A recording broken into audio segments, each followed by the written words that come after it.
इस वीडियो में हम देखने वाले हैं कि कौन कौन से ऐसे सोशल कंडीशंस थी, कौन से ऐसे सोशल फोर्सेस थे जिसके कारण जो इमरजेंस हुआ सोशलॉजी का, और स्पेशली क्यों यूरोप में हुआ, तो इस बारे में हम देखेंगे। तो जो कमर्शियल रेवोल्यूशन है और साइंटिफिक रेवोल्यूशन है वो कब हुआ? 14 से 18 सेंचुरी के बीच में। कहाँ पर हुआ? यूरोप पे हुआ। ठीक है, कमर्शियल रेवोल्यूशन यानी कि जो व्यावसायिक क्रांति हम जिसे कह सकते हैं, और विज्ञान की क्रांति, वैज्ञानिक क्रांति जो हुई उसके कारण काफ़ी सिनेरियो जो है वो चेंज होने शुरू हो गए। नाउ इन दो रेवोल्यूशंस ने शेप किया पूरे यूरोप को।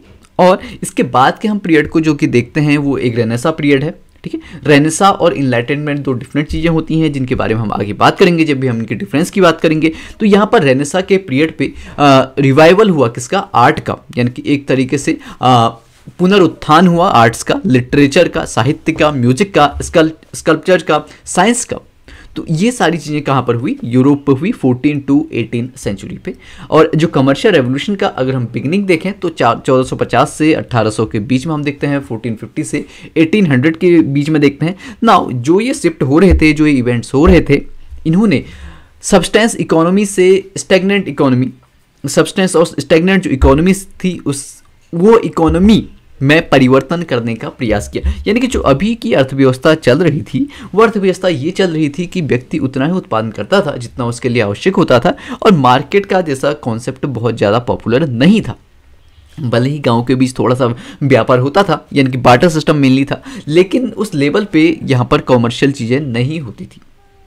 तो यहाँ पर क्या हो गया? जब कमर्शियल रेवोल्यूशन आया, व्यवसायिक क्रांति से क्या हो गया? जो ट्रेड और कॉमर्स है वो पूरे के पूरे यूरोप में फैलने लग गया। और मेनली हम देखते हैं 15 सेंचुरी के आसपास ये सारी चीज़ें हो रही हैं। और इन एक्सपेंशन के रिजल्ट से क्या हुआ? जो यूरोपियंस थे, यूरोपियन कंट्रीज थी, उनके पास इकोनॉमिक और पॉलिटिकल पावर बहुत ज़्यादा आ गई।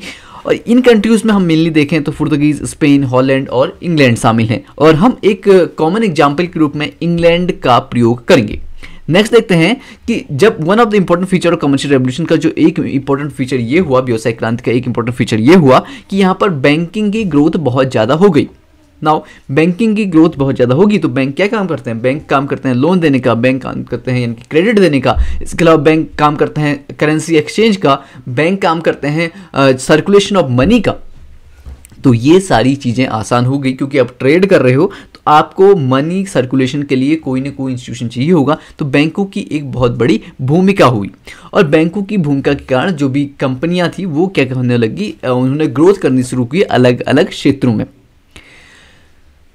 ट्रेड और कॉमर्स जब एक्सपेंड हुआ तो एक नए प्रकार के बिजनेस ऑर्गेनाइजेशंस आई, रेगुलेटेड कंपनीज आई।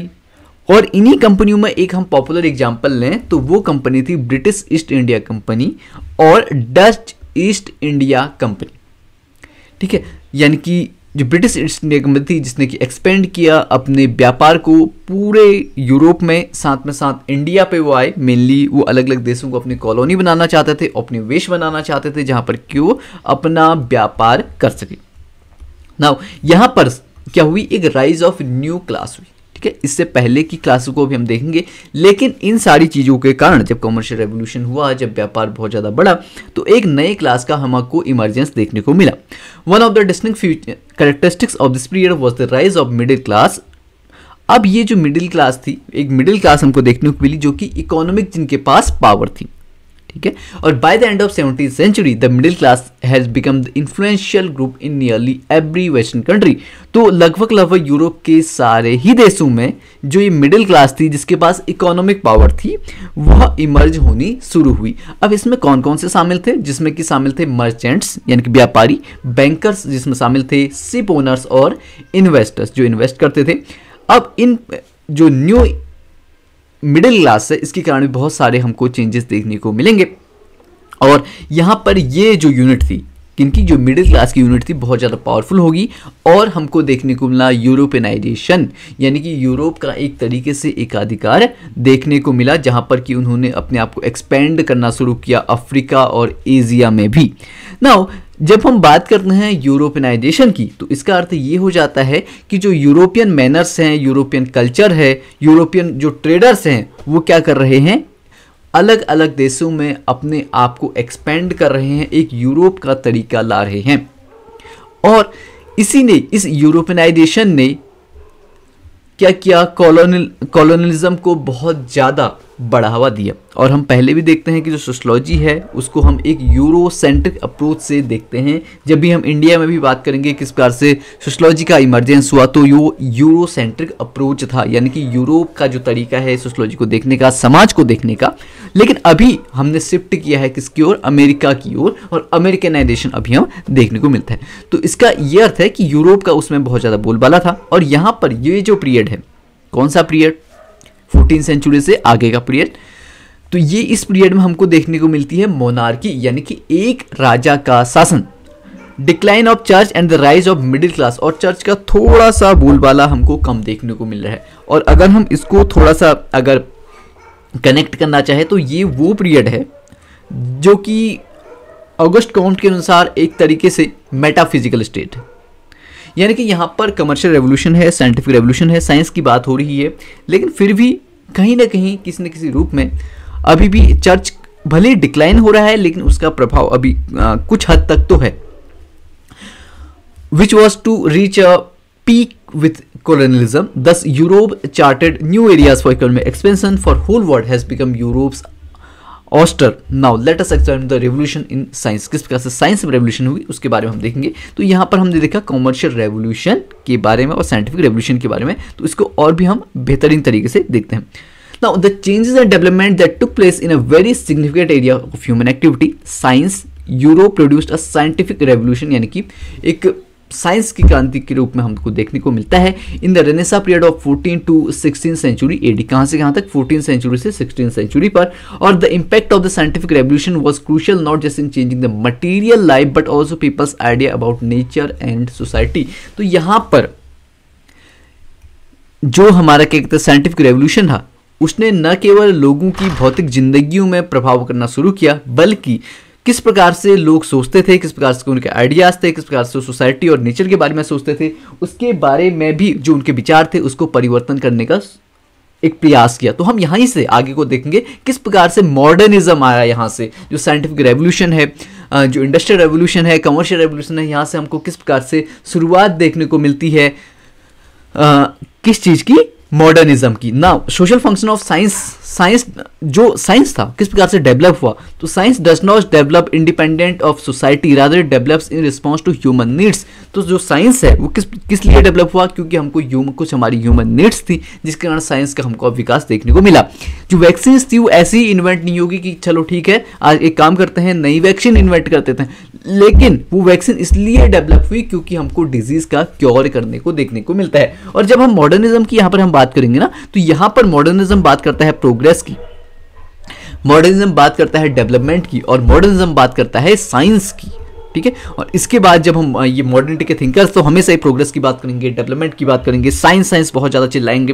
ठीक है, और जब हम पोस्ट मॉडर्निज्म में देखेंगे तो हम इसको और भी एलैबोरेट करेंगे किस प्रकार से पोस्ट मॉडर्निस्ट थिंकर मॉडर्निज्म को किस प्रकार से क्रिटिसाइज कर रहे हैं, तो ये हम आगे देखेंगे। लेकिन ये आपका जो है बेसिक्स है, ताकि आप समझ सकें कि ये मॉडर्निज्म का आइडिया आ कहाँ से रहा है, मॉडर्न हम किसे कह रहे हैं।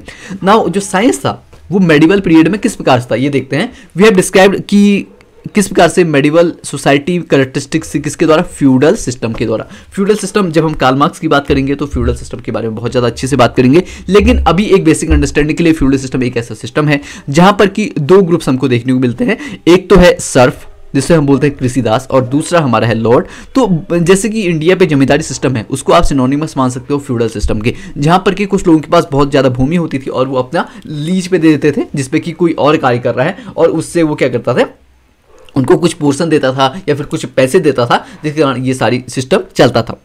ठीक है, now the church was the epicentre of power, authority and learning. Learning was most of the religious variety of, यहाँ पर जो लर्निंग होती थी वो क्या कहते हैं, रिलीजियस होती थी। कब की बात कर रहे हैं, मेडिवल पीरियड की बात कर रहे हैं। Nothing could challenge the dogmas of rigid beliefs in the church. Now यहाँ पर मेडिवल यूरोप पे, मेडिवल पीरियड पे क्या है, जो भी चर्च ने कह दिया वो क्या हो गया, वो लकीर है एक, ठीक है, उसको कोई चेंज नहीं कर सकता है।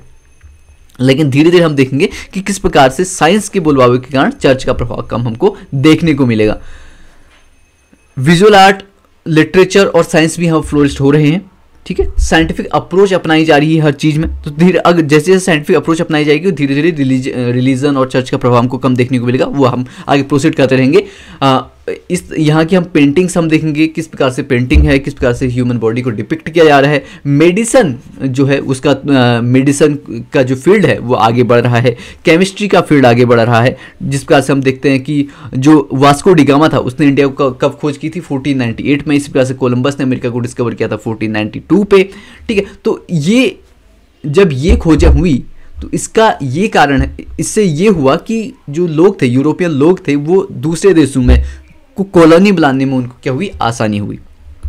नेक्स्ट देखते हैं कि जो अब एक चीज आती है कोपरनिकन रेवोल्यूशन। ठीक है, और कोपरनिकन रेवोल्यूशन का हम एग्जांपल भी देखेंगे जब कहते हैं हम बात करेंगे किस प्रकार से पैराडाइम शिफ्ट होता है। ठीक है, और पैराडाइम जो शिफ्ट है उसका जो कॉन्सेप्ट है वो दिया है थॉमस कून ने थॉमस कून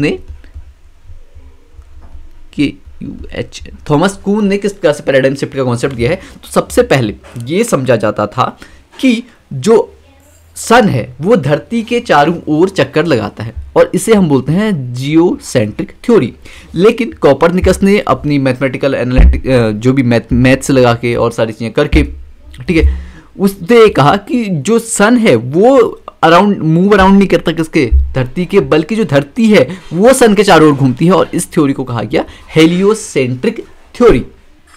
और इससे हमको एक नए तरीका का रेवोल्यूशन देखने को मिला, जो कि अभी तक लोग मानते आ रहे थे कि जो पृथ्वी के चारों ओर सूर्य चक्कर लगाता है, लेकिन इसने बहुत ही बड़ी एक कहेंगे कि एक पैराडाइम शिफ्ट हमको देखने को मिला पूरी सोसाइटी के अंडरस्टैंडिंग पे। और ये साइंस के लिए एक बहुत बड़ा फेज था।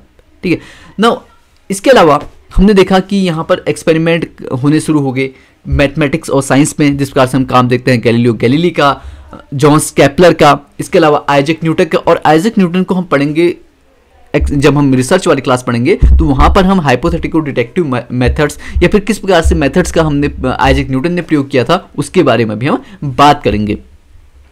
नाउ साइंटिफिक मेथड से समाज को भी समझना शुरू हुआ। अब बायोलॉजी पे इससे क्या फर्क पड़ा, तो बायोलॉजी से ये फर्क पड़ा कि यहाँ पर ये जैसे विलियम हेनरी ने ये बताया कि इस प्रकार से ब्लड का सर्कुलेशन होता है। इसके अलावा बायोलॉजी से ही इंस्पायर होकर हमारे बहुत सारे हमारे थिंकर आते हैं, जैसे कि Auguste Comte, Herbert Spencer, Emile Durkheim. तो ये सारे लोग, इनकी इमर्जेंस जो होती है, जो स्टार्टिंग होती है बायोलॉजी से होती है, उसके बाद सोशियोलॉजी पे आ जाते हैं। इसके बाद चार्ल्स डार्विन, यानी कि जिनका कि योग्यतम की उत्तरजीविता का सिद्धांत, सर्वाइवल ऑफ द फिटेस्ट, तो वो उन्होंने लिखा था ओरिजिन ऑफ स्पीसीज, उनकी एक बुक है। इसके अलावा ह्यूमन इवोल्यूशन को उन्होंने स्टडी किया है अपनी बुक डिसेंट ऑफ मैन पे। तो ये सारी चीज़ों से क्या हुआ, हमारे सोशियोलॉजी पे भी इन सब का इमरजेंस हुआ। इसके बाद हम देखेंगे फ्रेंच रेवोल्यूशन के बारे में। तो थैंक यू सो मच।